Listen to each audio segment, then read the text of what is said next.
2월의 마지막 주간입니다. 월요일장 시장이 너무나 강한데 우리가 생각한 것보다 더 강하고 조정도 없이 계속 올라가고 있습니다. 이게 맞는 건가 싶기도 한데 계좌는 행복하네요. 오늘 장 이야기는 미래경제연구소 정태근 이사와 이야기 나눠보겠습니다. 어서 오세요. 네, 반갑습니다. 네, 이사님 반갑습니다. 주말 사이에 이제 친구들한테 연락이 오더라고요. 이 트럼프 관세 얘기 뭐냐, 이거 시장에 영향 있냐 하고서 찾아봤더니 그렇게 딱히 영향은 없을 거다라고 좀 분석이 나와요. 근데 지금 글로벌 증시만 봐도 분위기가 괜찮아요. 항생 지수도 올라가고 니케이는 휴장이니까 이제 흐름을 좀 봐야 되겠는데 우리 증시도 강하고 신고가잖아요. 네. 이 트럼프 관세 영향이 사실은 반도체에는 호재일 수도 있다라는 그 내용이 있더라고요. FTA 때문에 오히려 반도체는 관세가 좀 줄어들 수 있고 반도체가 만약에 이러한 호재 영향을 받아간다면 상승을 좀 더 할 수 있을까? 이 관세에 대한 모멘텀을 가지고 아니면 관세라는 그 모멘텀 자체가 무게가 없다라고 보시는 건지 지금 반도체가 어떤 영향을 받고 있는 건지 궁금해요. 반도체는 이제 뭐 아시겠지만 업종 이슈보다는 뭐 시장 영향 받고 있다 봐야 되겠죠. 이렇게 해석을 하시면 될 것 같아요. 불확실성 해소. 그러니까 지금 어쨌든 상호 관세에서 상호 관세에 대해서 어쨌든 위법 판결이 나온 상황이기 때문에 이 부분에 대해서 시장은 뭐 불확실성 해소라고 일단 판단을 좀 하고 있는 것 같습니다. 근데 우리나라 같은 경우는 딱히 이게 영향이 없는 게 이제 상호 관세 15%가 무효가 되더라도 새로운 관세 15%가 부과가 되면은 뭐 달라진 건 없다고 봐야 될 것 같고 자동차하고 이제 알루미늄 같은 경우는 뭐 관세 불변이잖아요. 품목 관세이기 때문에. 그리고 아시겠지만 반도체 쪽하고 의약품은 뭐 관세 여전히 제외가 되고 있는 상황들이기 때문에 사실 뭐 따지고 보면은 우리나라는 달라진 건 없어요. 달라진 건 없지만 그럼에도 불구하고 어쨌든 사법부가 제동을 걸게 되면서 일부 어떤 뭐 불확실성 해소 이런 측면에서 일단은 뭐 반응을 하고 있다 보시면 될 것 같고 거기에 플러스 이제 대신증권에서 리포트 나왔잖아요. 아마 그 효과가 좀 작용이 되는 게 아닌가라고 말씀드려야 될 것 같네요. 불확실성 해소로 시장은 해석을 하고 네네. 있다라고 보는 거고 관세에 대한 영향은 악재보다는 조금 더 호재 쪽으로 무게를 두는 게 맞겠다. 영향을 악재 쪽으로는 제한적인데 오히려 악재 호재로 해소. 그렇죠. 악재는 해소고 이제 호재는 아닌 거예요. 그러면. 네네.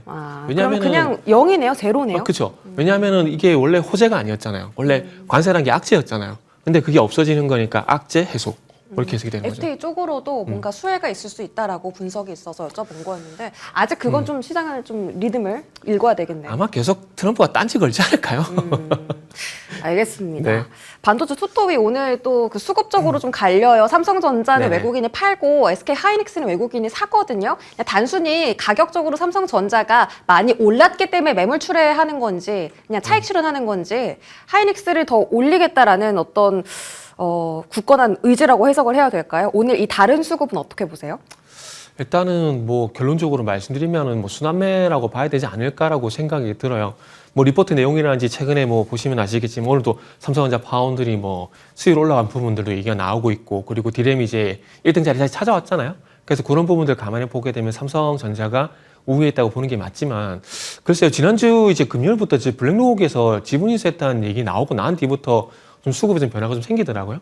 그래서 이게 그래서 어떤 딱히 연유가 있나라고 많은 고민을 해봤는데 뭐 딱히 없는 것 같아요. 그냥 삼성전자 갔다가 하이닉스 갔다가 왔다 갔다 뭐 하는 게 아닌가라고 생각이 들고 뭐 우리뿐만 아니라 외국인들도 뭐 이렇게 말씀드리면 어떻게 될지 모르겠지만 삼성전자 좋아, 하이닉스 좋아, 엄마가 좋아, 아빠가 좋아 이런 고민을 걔네들도 하고 있는 것이 아닌가라고 이렇게 말씀드리고 싶네요.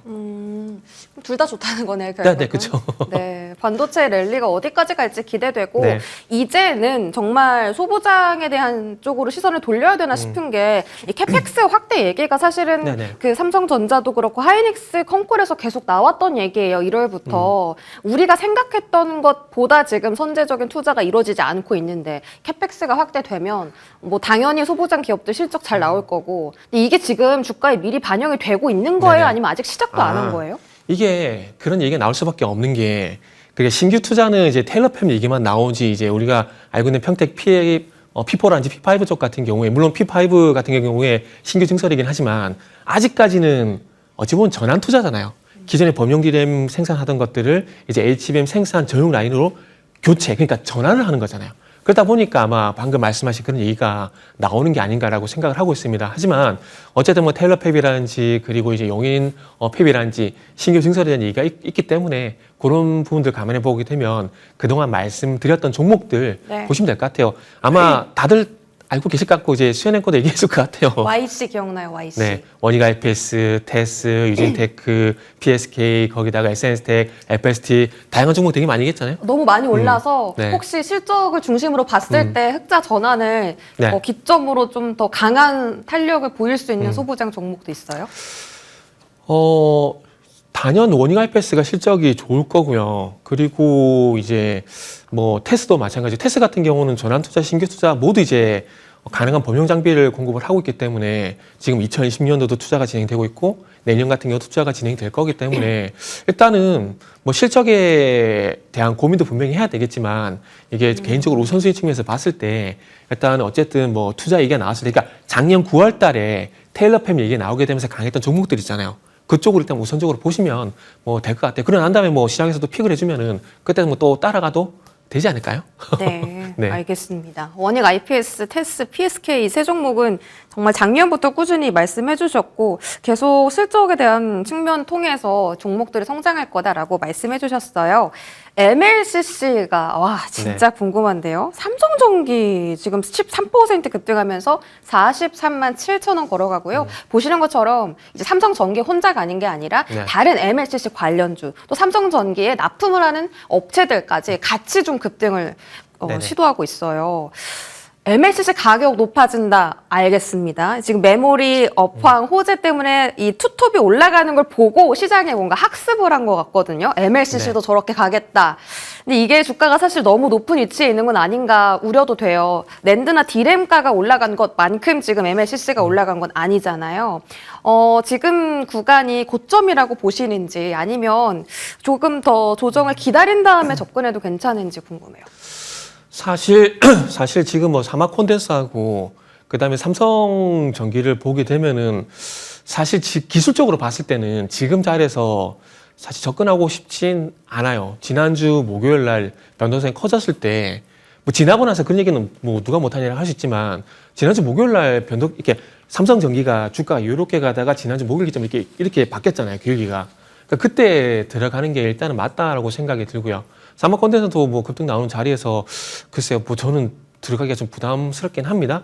뭐 그래서 그러다 보니까 일단은 이제 순차적으로 이제 아모텍 같은 경우에 이제 전고점 돌파를 하려고 하고 있고 그리고 코스모 신소재 같은 경우도 봐도 되지 않을까 생각이 들거든요. 코스모 신소재는 아시겠지만 MLCC용 이제 이형 필름 이제 증설 완료가 되는 상황이고 그리고 길적으로 보더라도 지금 보시면 아시겠지만 그렇게 부담스럽지는 않거든요. 그렇게 본다라면 이제 MLCC 쪽 이제 많이 오른쪽 많이 그러니까 만약에 시장에서 제가 말씀드린 것처럼 삼성전기, 사모콘데서 너무 많이 올라서 부담스러워라고 생각해서 순환매가 돌게 되면은 아마 이런 종목들 쪽으로 이제 아마 수급이 또 가지 않을까라고 생각이 들어요. 그러면은 일단은 뭐 지금 장세가 가는 놈이 계속 간다라고 판단 드시면은 삼성전기, 사모콘데서 과감하게 잡으면 됩니다. 하나솔루션처럼. 근데 조금 이제 염려 조금 이제 너무 높은데? 라고 생각하시는 분들 같은 경우는 네. 코스모 신소라든지 아모텍 같은 걸로 또 우회적으로 들어가도 될 것 같아요. 이거는 본인 성향에 따라서 네. 하면 될 것 같아요. 투자 성향에 따라서 종목에 대한 다른 선택이 필요하다. 근데 어쨌든 MLCC를 사도 된다라는 답변은 맞는 네네. 거니까 뭐 지금 시장이 강한 만큼 삼성전기를 따라가도 되고 그다음에 코스모 신소재, 아모텍처럼 조금 덜 오른 종목들 순환매 차원에서 접근도 가능하다라고 답변해 주셨습니다. 대신에 이거는 말씀드려야 될 것 같아요. 그 무작정 따라가면 안 되고 들어가시더라도 지금 오른 폭이 있잖아요. 그거 감안해서 삼성전기는 조금 짧게 보는 게 좋지 않을까라는 말씀도 드려야 될 것 같아요. 네, 알겠습니다. 삼성전기에 대한 답변 들어봤고요. 자, 다음은 저희 자동차 볼 건데요. 네. 현대차가 너무 궁금해요. 일단 관세 불확실성 해소라고 해서 오늘 뭐 외국의 순매수 1등, 프로그램 순매수 1등이거든요. 네, 그렇죠. 근데 사실 현대차가 지금까지 올라온 게 관세 때문은 아닌 것 같고 로봇 때문에 많이 올랐잖아요. 네, 그렇죠. 그러니까 오늘 상승을 어떻게 해석해야 될지 저는 너무 궁금한데 어떻게 볼까요? 관세 해소 때문에 이게 전고점 돌파해 줄까요? 아니면 로봇 모멘텀에 추가로 붙어줘야 현대차가 더 급등할까요? 이게 첫 번째 질문에서 제가 관세를 악재 해소라고 말씀드렸잖아요. 그래서 그러니까 신규 호재가 나왔다. 그러니까 신규 호재는 이제 최근에 이제 현대차가 50만 원 넘게 간 부분들을 감안해 봤을 때 로보틱스라는 새로운 모멘텀, 그러니까 새로운 호재가 나와서 상승이 나온 거잖아요. 그러면은 지금의 상승은 뭐냐? 지금의 상승은 아무래도 제가 첫 번째 질문에서 말씀드렸듯이 악재 해소. 그러니까 관세라는 게 지금 뭐 해소가 된 건 없지만 그럼에도 불구하고 시장에서는 이렇게 긍정적으로 반응을 하고 있기 때문에 그런 연유로 일단 상승이 나오는 게 아닌가라고 생각이 들어요. 그래서 결론은 뭐냐면은 신규 호재 발생이 아닌 악재 해소 측면에서 반등이 나온 거기 때문에 그래서 아직까지는 55만 원 돌파가 좀 쉽지 않지 않을까라는 그런 차원에서 일단은 좀 판단을 좀 하고 있습니다. 네. 그러면 뭐 관세가 지금 현대차를 좀 더 끌어올려줄 수 있는 재료인 거예요? 아니죠. 그 단기적으로 이제 뭐 하루 이틀, 그러니까 이틀 정도 뭐 상승이 나온다고 하더라도, 그러니까 이전에 이 로보틱스 모멘텀으로 50만 원까지 가파르게 올라갔던 그런 흐름을 기대하는 건 조금 무리가 있지 않을까? 뭐 그렇게 좀 말씀드리고 싶네요. 그래요. 네. 답변이 뭔가 만족스럽지 않아요. 아니, 네, 뭔가 수연이니까 더 갈 수 만드세요. 있다라는 재료를 듣고 싶었는데 네. 로보틱스로 지금 또 더 오르긴 좀 그렇고 관세도 그냥 악재 해소 정도다라고 얘기하시네요. 그러면 그래서 지금 로봇 테마가 전반적으로 수급을 못 받는 건지 궁금한데 로봇이 뭐 올라가는 종목들도 있는데 지금 사실 조정받는 종목들이 꽤나 더 많거든요. 네. 현대차 제외하고 최근에 강했던 뭐 로보티즈, 레인보 로보틱스도 한 1% 안팎이고 다른 부품주도 그렇게 시원하게 올라가진 않아요. 네. 반응이 없는 이유가 뭘까요? 그러니까 중요한 건 지금 현대차 얘기를 계속 하고 있으니까 현대차 얘기를 드리면은 현대차가 어떤 이슈로 올라가고 있느냐 이걸 먼저 봐야 되지 않을까요? 그러니까 만약에 이제 오늘 로봇이 올라가는 것들이 이제 지난 이제 50만 원까지 올라갔던 것처럼 로보틱스 모멘텀으로 해서 상승이 나온다. 그러면 그와 관련돼 가지고 이제 그때처럼 이제 뭐 아시겠지만 슈어 소프트테크라든지 그리고 현대 오토바이 이런 종목들이 같이 가는 게 맞는 거죠. 근데 지금 현대차의 상승은 로보틱스 모멘텀이 아니라 뭐죠? 관세 이슈잖아요. 관세죠. 그러다 보니까 로봇 쪽까지는 확장되는 게 좀 무리가 있다고 봐야 되지 않을까요? 근데 현대차가 뭐 2030년까지 125조 원 투자한다, 새만금 쪽에 로봇 거점 만든다, 뭐 네. 여러 가지 이야기가 있는데도 네. 그게 아직 로봇을 좀 자극시켜줄 만한 이슈는 아닌가 봐요. 그 전에 더 큰 스펙타클한 이슈가 나왔었잖아요. 뭔가 시장에 만족할 만한 네, 이슈가 보스턴 아니라. 다이내믹스를 통해서 양산한다는 이게 나왔었잖아요. 그러다 네. 보니까 그 모멘텀보다는 조금 약하다고 봐야 되겠죠. 조금 더 강한 재료가 필요해 보이는 네. 로봇 테마입니다. LG전자는 그럼 대체 어떤 강력한 재료가 있길래 이렇게 강한 거냐? 네. 뭐 아직까지는 CES에서 공개한 가정용 로봇을 제외하고 뭔가 새로운 이슈는 없습니다만 네, 없어요. 앞으로 이 피지컬 AI 시장에서 LG전자가 받아갈 그 밸류를 지금 미리 이렇게 가파르게 반영시키는 건지 궁금해요. 그렇다고 봐야 되지 않을까요? 오늘 보험 쪽 리포트 보니까 네. 보험 쪽 같은 경우도 2027년도 밸류를 땡겨가지고 이제 리포트가 나오더라고요. 2027년이면 2년, 네. 1년 그러니까 뒤까지. 내년에 있는 모멘텀을 이렇게 미리 땡겨오더라고요. 오늘 리포트 나온 게 삼성생명, 삼성화재, DB손해보험 이렇게 나왔거든요. 거기도 리포트 내용 아침에 보니까 올해가 아니라 내년 내용을 이렇게 하고 있더라고요. 그래서 아마 LG전자도 그런 비슷한 맥락이지 않을까라고 생각을 하고 있고, 그리고 오늘 상승한 이유는 조금 전에 자막에도 보시지만 다 나왔습니다.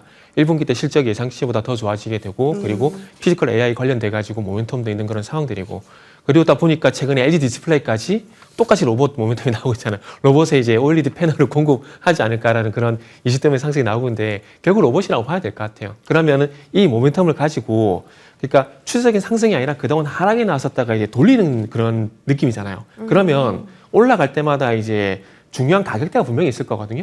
그게 최근에 LG전자 같은 경우는 12만 원대였고 그 다음이 보니까 또 15만 원대더라고요. 네. 그래서 지금은 12만 원대가 돌파가 됐으니까 다음 이제 중요한 가격대인 15만 원대까지 보면 되지 않을까라고 생각이 드네요. 저항을 뚫으면 더 볼 수도 있는 거예요? 네, 그렇죠. 계속 확인해 나가야 되죠. 왜냐하면은 신고가 다른 것들은 계속 믿고 가는데 그 소위 하락에서 상승으로 전환되는 것들은 올라갈 때마다 중요 네. 이평선이라든지 중요 가격대 영향을 받거든요. 그러다 보니까 이제 확인 매매 이렇게 그렇군요. 말씀드려야죠. 지금 당장 따라 들어가는 것보다 저항 라인의 15만 원 네네. 돌파 여부를 체크하고 진입하는 게 더 나을 수 있다라는 조언까지 LG전자를 통해 들어봤습니다. 다음은 에너지고요. 야, 변압기뿐만이 아니라 오늘 전선까지 강하네요. 채팅에서도 전선 살 걸 막 그러시거든요. 그럴게요. 이게 공급자 우위 시장 어쩔 수 없는 것 같아요. 관세고 뭐고 지금 변압기가 짱입니다. 네. 미국에서 너무나 전력 인프라 노후화된 전력 변압기를 교체하는 수요 수요가 필요하고 이게 사실 몇 년 전에 나온 이야기잖아요. 네. 근데 아직도 이게 주가에 반영된다. 얼마나 더 좋길래 시장이 이렇게까지 강할까요? 그러니까 지금 자막에도 무풍시대라고 나와 있는데 네. 아마 이런 것 같아요. 우리 상관없거든. 네. 이런 것도 좀 있지 않나라고 생각이 들어요.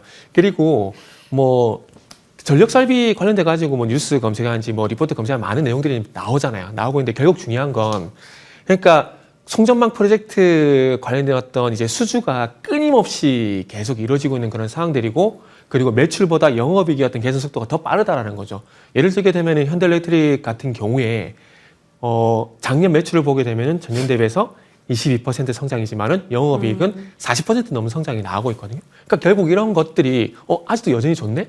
그리고 우리는 관세랑 상관없거든. 이런 것들이 복합적으로 작용되면서 오늘 아마 상승이 나오는 게 아닌가라고 좀 말씀드려야 될 것 같아요. 그래서 이제 효성중공업에 이어서 이제 현대일렉트릭 같은 경우도 지난 전고점을 이제 뚫으면서 이제 상승이 나오고 있거든요. 그래서 지금 어찌 보면 일렉트릭 같은 경우는 그 신고가 대응을 하셔야 될 것 같아요. 제가 잠시만 차트 짧게 먼저 보고 좀 말씀드릴게요. 네. 지금 현대일렉트릭 같은 경우는 지난 이제 작년 있잖아요. 작년 이제 9월달, 10월달 그때 고점이 90만 원대를 이제 돌파가 됐거든요. 근데 단순히 돌파가 됐다는 게 중요한 게 아니라 작년 9월 달부터 한 3개월 정도 기간 조정을 거쳤기 때문에 주가가 오른 거에 어떤 프리미엄 소화를 일정 부분 거치고 상승이 나온 거기 때문에 좀 추가 상승의 어떤 신뢰도를 조금 높게 판단해도 된다라는 말씀도 좀 드리고 싶네요. 그래요. 알겠습니다. 지금 뭐 변압기 전선까지 좀 네. 짚어주셨는데 랠리는 계속 이어진다라고 판단을 하시는지요? 네. 지금은 뭐 막을 게 없잖아요. 만약에 방산처럼 살짝 실적이라도 미스가 나게 된다면 그거 핑계로라도 이렇게 좀 쉬어갈 수 있는데 뭐 그런 게 전혀 없는 상황이기 때문에 상승과 조정을 계속 거치면서 네. 지금도 사실 많이 오른 건 사실이거든요. 근데 지금 탑픽이 여전히 산일전기예요? 네. 바뀌셨어요? 산일전기연대 바꿔야 될 것 같아요. 뭘로요? 왜냐하면은 지금 이제 산일전기를 말씀드린 게 배전용 변압기 쪽에서 탑픽이라고 말씀했잖아요. 네. 거기 독점이라고 말씀했잖아요. 네. 근데 최근에 그 현대일렉트릭도 그렇고 그 손정용 변압기에서 배전용 쪽으로 이제 증설로 진행하게 되면서 그쪽 신사업을 이제 추진하고 있거든요. 그렇게 된다라면은 아무래도 이제 강력한 경쟁자가 들어오게 되면은 조금 그쪽으로 조금 신경이 쓰이기 때문에 아직까지는 산일전기이기 때문에 그쪽으로 앞으로 매출이 늘어난다는 얘기가 나오게 되면은 탑픽을 좀 바꿔야 되지 않을까라는 생각은 하고 있어요. 아직 어떤 걸로 바꿀지는 아직 모르겠지만 조만간 바뀔 수 있다라는 말씀이신 거네요. 제가 헷갈리겠네요. 아직까지는 산일전기인데 현대일렉트릭 쪽이 배전용이었던 현대일렉트릭. 네. 현대일렉트릭 같은 배전용 쪽의 매출이 올라가게 된다라면은 수익성이 좋아지게 된다는 얘기 나오게 되면은 그때 가서는 송전용, 네. 배전용 다 이제 지배력이 높아지기 때문에 그때 가서는 좀 바꿔야 되지 않을까? 종목을 너무 빨리 말씀 주셔서 제가 중간에 캐치를 못했어요. 그러니까 산일전기에서 현대일렉트릭으로 바뀔 수 있다라고 말씀 주셨고 그 흐름을 계속 체크해 주세요. 네네. 원전은요 오늘 현대건설이 정말 강한데 아쉽게 윗꼬리가 달리긴 했지만 네. 현대건설이 지금 미국에서는 거의 탑이다라고 분석이 계속 나오네요. 근데 원전은 순환매인 건지 계속 대장이 바뀌어요. 네네. 어떤 종목 따라가는 게 좋을까요? 그러니까 사실 그 원전 내에서는 고민을 안 했으면 좋겠습니다. 왜냐하면은 이슈에 따라 반응을 하는 거라 보시면 될 것 같거든요. 무슨 네. 얘기냐면은 작년 이제 6월 달인가요? 그때 당시에 현대건설, 우진, 두산 엘리베이터만 잘 갔었잖아요. 그때 뭐 때문에 얘네들만 갔습니까? SMR 그것 때문에 갔잖아요. 근데 최근에 와서는 국내 쪽 같은 경우에 어쨌든 11차 정기본에서 나왔던 대형 원전 2기를 그대로 이제 진행한다는 얘기가 나오면서 어찌 보면은 이번 정부는 탈원전 성격이 컸었지만은 그런 것들 철회했다는 그런 기대감들 때문에 이제 원전 기사제가 같이 움직이는 거죠. 그리고 이제 미국 쪽에 한국전력이 컨소시엄을 만들어서 그쪽으로 대형 원전 수주받게 되면은 거기에 관련돼 가지고 예전에 바라카 원전에서 그랬던 것처럼 또 원전 기자재였던 이제 낙수 효과 이런 부분이 기대가 되기 때문에 상승이 나오는 거거든요. 네. 그렇기 때문에 원전 내에서는 사실 이슈에 따라 반응을 한 거기 때문에 고민은 안 했으면 좋겠다라고 말씀드리고 싶네요. 그러니까 누가 대장이냐 이게 아니라 네네. 이슈에 따라서 이렇게 네네네. 순환매로 반응을 하는 거라 다 좋다라는 말씀이신 거고 원전은 장기적으로 정말 좋다라고 계속 언급을 해주셨습니다. 참고해 보시고요. 마지막으로 통신 장비도 한번 체크를 해볼까요? 모멘텀이 정말 많아요. 일단 AI 인프라 네네. 그 5G 구축 이런 것도 있고 스타링크 모멘텀도 있고요. 거기다가 방산 네. 모멘텀도 붙으면 잘 가고 주파수 경매 이슈도 있잖아요. 네. 만약에 통신장비 업체가 올해 조금 더 랠리를 이어간다면 어떤 재료가 제일 크게 이 상승을 리드해 줄까요? 그 방금 말씀하신 거기 있어야 그 주파수 경매. 주파수 경매. 그게 작년부터 이게 나왔었거든요. 네. 그 FCC 쪽으로 이제 권한을 넘기면서 주파수 경매가 작년 10월 달에 있을 거다라고 얘기했었는데 그게 지금까지 계속 하고 있어요.